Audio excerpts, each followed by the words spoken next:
zAmya Theater Project presents Homeless Network NewZ, starring Caroline Mannheimer, Corey Walton, Greg Tramazak, Marvin Howard, Annette Bryant, Robert Blood, Sol Sepulveda, Tahiti Robinson. Hello, everyone. Welcome to zAmya's Homeless Network NewZ. Now, for today's episode, we feature part 2 of our Best of HNN extravaganza. Now, in case you missed part 1, boy, did we bring you a fun sample to groove on. We share some stories, we share the zAmya agreements, and even shows you some dance moves. Ow! And we also brought you a fabulous In the Park performance performed by our groovy troupe members. And as a cherry on top, we replayed a segment featuring our very own version of the decades popular game show Jeopardy! So let's keep this party going with part 2 of the Best of HNN. First up, the weather report. What's the climate like out there?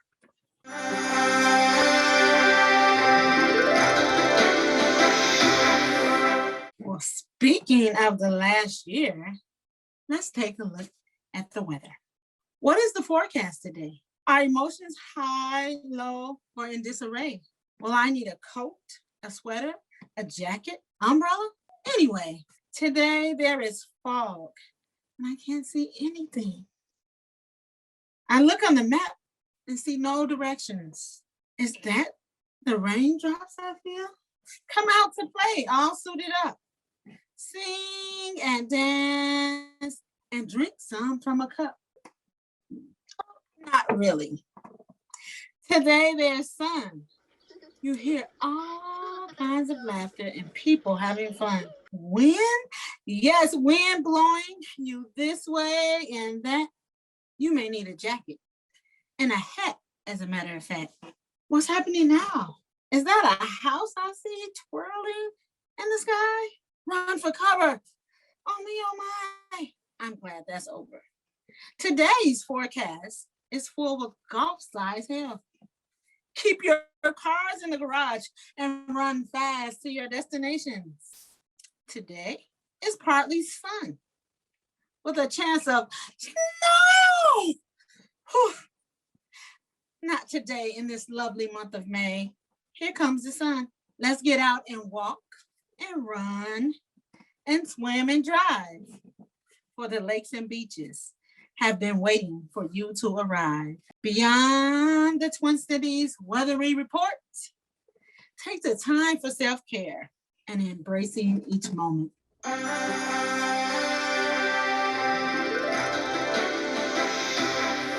That was Annette Bryant reporting on the temperature of a nation during a year that found so many of us marching for, speaking on, and standing up on behalf of social injustices. Injustices brought to light by images of events that affected us all, including, of course, the murder of George Floyd, a man with a very personal connection to our zAmya family.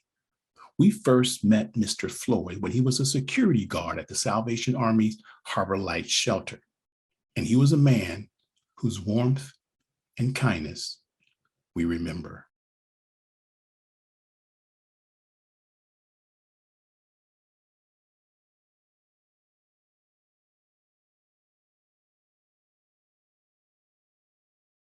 You know, he was a security, one of the security guards. And so, you know, I always come early. He always let me in. And he was just always so nice. And sometimes we just, you know, wait while I was waiting for the metro. He would always, you know, look out for me for the metro. I told him where I would sit. He would get me a chair. He always got me a chair to sit down to wait. He was just so nice. He was really nice. It was just, you know, and I was just shocked. I was just shocked that it happened. Just shocked that they would treat him like that. He was such a, you know, kind person. I mean, you know, and so friendly, you know. and helping everybody. And he kept people in order. I mean, like when they had line up for foods. I mean, he wasn't rough. I mean, how some people get in line, don't get out of line. But he had a way of saying it, to telling people to line up.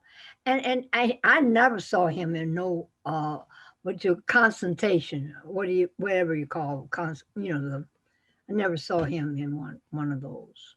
Tahiti and I together would always wait in the lobby area, and he would get us sandwiches, bologna sandwiches, and he would, like Tahiti said, he would let us know when Metro Mobility would come and pick us up. He would say, "Ladies, your ride is here," and sometimes I would go to the bathroom, and he would say, when I would come out of the bathroom, he'd say, "Your ride is here. Hurry up, your ride is here." And I said, "Oh, okay." And then I would start trying to hurry up. And sometimes he would escort us upstairs to the second floor, I think, where we were rehearsing also. And I remember when I was supposed to do a bit where I was a security guard, and I had never been a security guard, and I didn't know how to be one. I didn't know how to behave like one. So I told the guys, I told him and the other guys, "Hey, I don't know how to be a security guard. Can y'all like school me?" And he said, "Yeah, I'll school you. I'll school you, all right." And then he said, "Just watch us. Just watch. Keep your eyes open and watch us." And I said, "Okay, that'll do." And I started watching them and watching him. And he was so polite. Like he kept, like, sometimes guys would approach me in Tahiti, like they would approach me, and he would very nicely and politely, he would say, y'all need to step back. Leave the ladies alone. Come on. But he would say it like with respect, a lot of respect. And then I remember one time he asked me, "Okay, so we were about to do the play." And I said, "Oh my God, we're about to do the play." And I remember I got it right. And he said, "Well, okay, just calm down. Tell me what you learned." And I said, "Oh, well, I learned that you got to be stern." And he looked at me. He said, "What did you say?" "No, you don't have to be stern, only firm. You have to treat everyone with the same respect you want to be treated." He was a very humble man, and that broke my heart when I saw the pictures of him being on the ground and somebody putting their knees on his neck. That was, I couldn't, it was horrible. I was devastated and I cried for a very long time. I couldn't help it. And I went to the site and with some friends, and I just said, "Thank you, George, for being the person you are."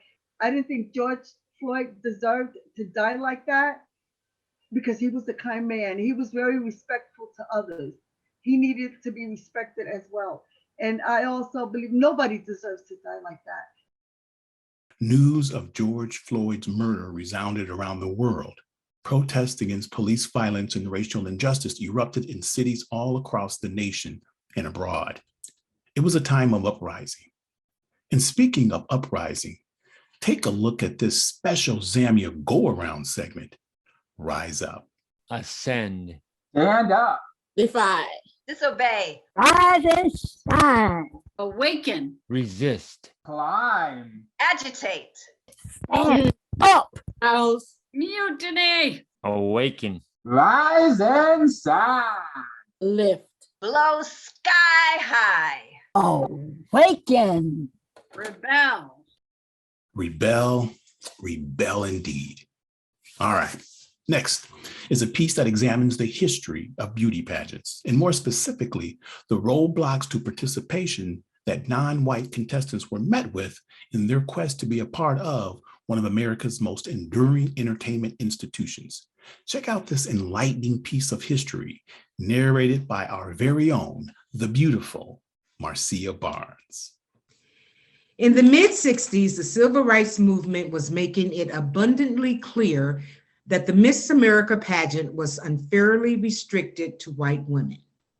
In 1950, the pageant had established a rule number 7 that excluded Black contestants, but the pageant remained lily white. In 1967, J. Morris Anderson, a Philadelphia businessman, found this bias additionally troubling. He had 2 daughters, both of whom expressed interest in growing up to be Miss America. What does a dad do when he knows his daughters are dreaming an impossible dream? I'm glad you asked. He gathers his resources and starts a pageant of his own, Miss Black America. Anderson pulled in the NAACP as well as experts who had run local pageants for Black women. This group made a series of decisions. If the next Miss America pageant was to be held in Atlantic City on September 7th, 1968, then the Miss Black America pageant would also be held there at that time. Anderson booked the ballroom of the Ritz-Carlton. The Miss Black America pageant, however, timed their show differently. They established that the Miss Black America contest would begin at midnight. They hoped that when newsmen finished covering the Miss America pageant at the convention center, they might walk the 4 blocks to the Ritz-Carlton afterward. Many did. In addition to the competing pageants, representatives from the civil rights and feminist movements were in full force in Atlantic City.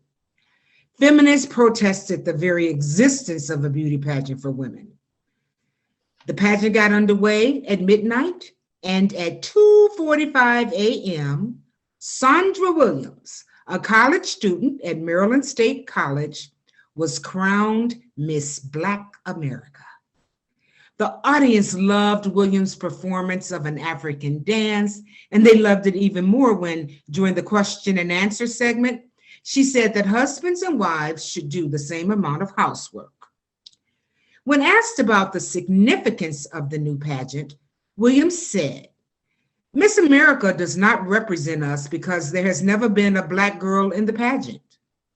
With my title, I can show Black women that they too are beautiful."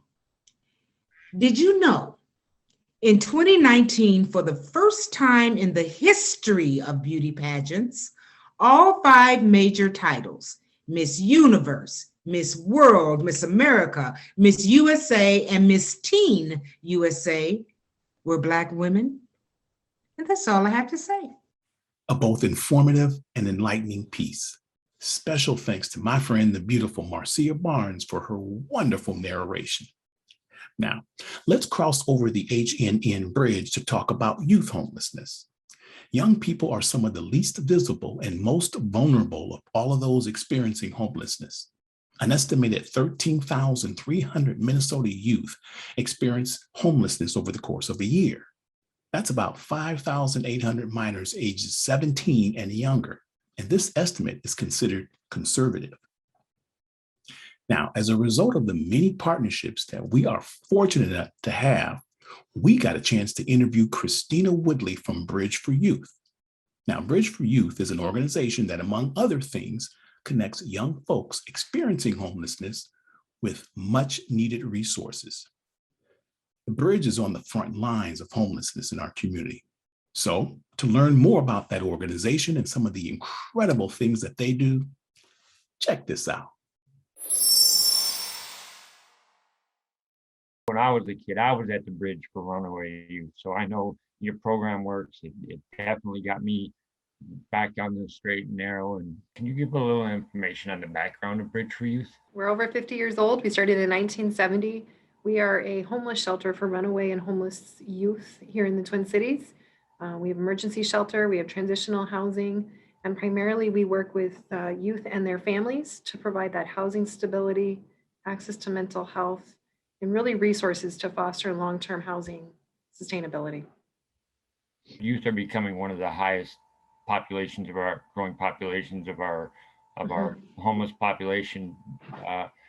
Do you see a pattern on why that is? And yeah, in Minnesota, every night there's over 6,000 youth that are homeless. And these are homeless youth not by choice, most often by circumstance. Most recently, COVID-19 and the events that followed George Floyd. There's a couple of reasons they may end up at risk of experiencing or end up experiencing homelessness, and that can be family conflict, that can be violence, that can be victimization, that can be discrimination. We have 40% of youth experiencing homelessness identify as LGBTQ. It is not uncommon that we have a youth show up here at the bridge that came out to their family and their family said, you can get out. So sometimes it's acceptance. There's sometimes a pattern of intergenerational homelessness. There can also be a gap in system services. So if maybe a young family is homeless, mom and her older son, older youth can't, particularly males, can't stay in family shelters once they turn 16. And so we have sometimes families that show up here and the son will stay here so that his mom and his sister can stay in the other housing program that they're in. Is there a sector of the homeless youth community that's at a higher risk than others? I think it's broader than that. So for youth experiencing homelessness, it takes 24 hours for them to get recruited into sex trafficking. And here in Minnesota, we're one of the #1 states in the country for sex trafficking of minors. And so there's any youth experiencing homelessness is at greater risk. And sometimes it's engaging in survival activities, i.e. I'll give you a place to sleep and you trade an activity, or I'll give you warm food and you trade an activity. And so often it starts as a really innocent thing, as a survival mechanism, because they don't want to sleep outside, and who does? And then they're drawn into a lifestyle that they weren't aware of, and it's too late. And so we really try and provide that early intervention and prevention and just support. All youth are welcome here. It doesn't matter the circumstances, they're here, and it's our job to be a calm, safe place where they can start to regroup and figure out what comes next. Now, if someone watching this interview today has need your services or would like to just contact you, is there a way they can go about doing that? Can they contact you on a website, by phone? Yeah, you can contact us online. We're on all the social media sites. There is a free app called YSNMN that's available on all cell phones, Androids, Apples, and it provides a list of all of the programs and services here in the Twin Cities from all youth providers, information on shelter beds, information on long-term housing, on food, on medical. That's the best resource. We also have a 24-hour text for helpline, 400-SAFE, 612-400-7233. Is there enough shelter space for youth, or do we need, or is that a big problem? Yeah. Particularly for parenting youth. And so that's a big gap, because often if a youth becomes homeless or they're experiencing homelessness and they become pregnant, where do they go? And so here at the Bridge, we have a supportive housing program. So we have 5 young families. We have an emergency shelter that we just opened in August, Gloria's Place. So we have another 6 families that can go in there. But here in Hennepin County, 50% of the homeless youth are parenting. Wow. And so currently the Bridge, we have 11 beds and 50% of our youth. So that's a whole lot of youth that are out there with children. And they're not standing on the freeway. They're not standing out making it known. There's the stigma of homelessness. And so that's the sad part, is that there's 6,000 homeless teenagers and we just don't see them because they don't look what society views homelessness looking like. So you know this, our work is really gritty. It's really, really gritty, and it's really, really messy. And in that, it's beautiful too, because there's the authentic truth of who people are. And at the end of the day, we're all just people. And we don't know if when you practice kindness and you open the door for somebody, or you say a smile, or for a youth that comes in that's angry, if I just say, hey, what's up, and do a fist bump, it's a smile in a period of challenge that you remember. They're here because they can't go anyplace else. And we're just going to keep them safe. And we're going to let them choose what comes next. And we're not going to judge. We're going to support, and we're going to give them the tools. And that's all we all need. We need to be lifting each other up. Not giving a hand out, but giving a hand up. And lifting each other up. And that's what we try and do here at the Bridge. This is a story of my inner child. This little girl, I don't want to let you go. I see you running, jumping, hopping joyously. Rambunctious little one you are. I see you, long dark hair with bangs, shines with the sun and stars. Your smiles are cute, even in this place. Always looking for approval with a smile on your face. Sometimes with pigtails and your flowery print clothes, or dirty frills and dirty face smiles. To the one you are little sister. To others you're like mom, brother here, brother there, brothers everywhere. Have the feelings of protection and feelings of despair. You look lost and lonely. Does anyone really care? Where are you going, Mom? Don't leave me here. I need you here. Take me with you. I don't care. Party here, party there. Look at you, Auntie. Why are you sticking your tongue out at me with that scary face? Don't you like me? Okay, I'll just go away. Someone play with me. Don't just leave me this way. There you go, sitting alone again. Don't cry, little sister. I feel my brother's care. Don't hit me, Mom. It hurts. Even when you do, I still love you. Someone protect this little girl. Somebody care.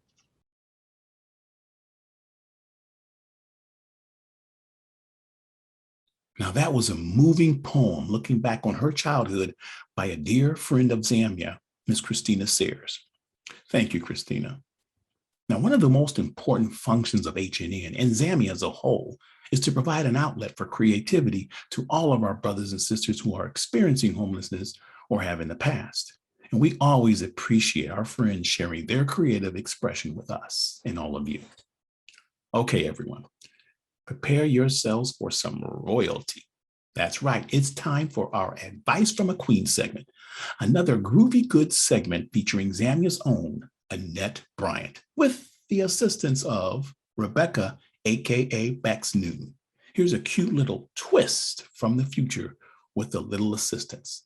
So batten down your own hatch for Advice from a Queen. We are going to time travel 50 years into the future, circa the year 2071.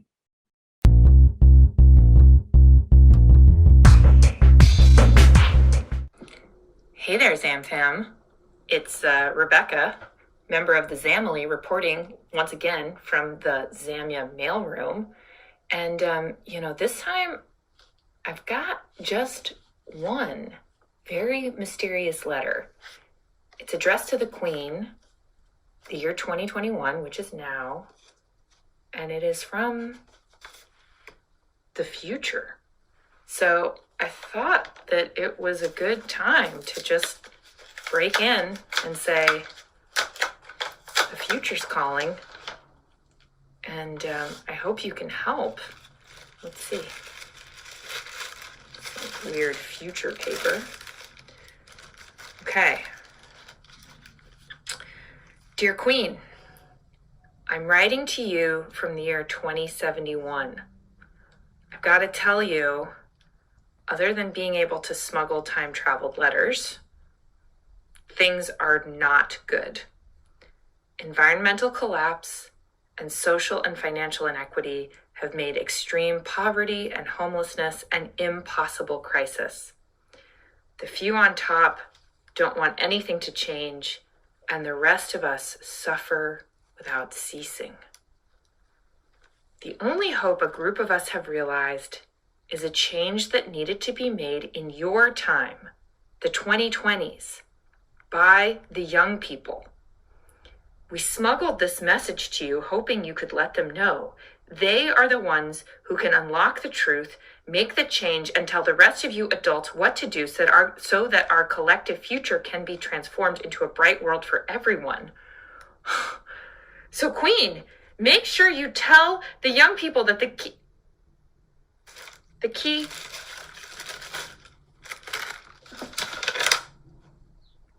oh my God. It's ripped. Queen, I don't know what to say, but this letter is clearly very powerful, and I am hoping that you have some young people in your life who can maybe translate this and help us understand. Miss 40 year with the planets. With the stars and the Milky Way, we have the moon up, moon down, the sun come up. Hello. Yeah.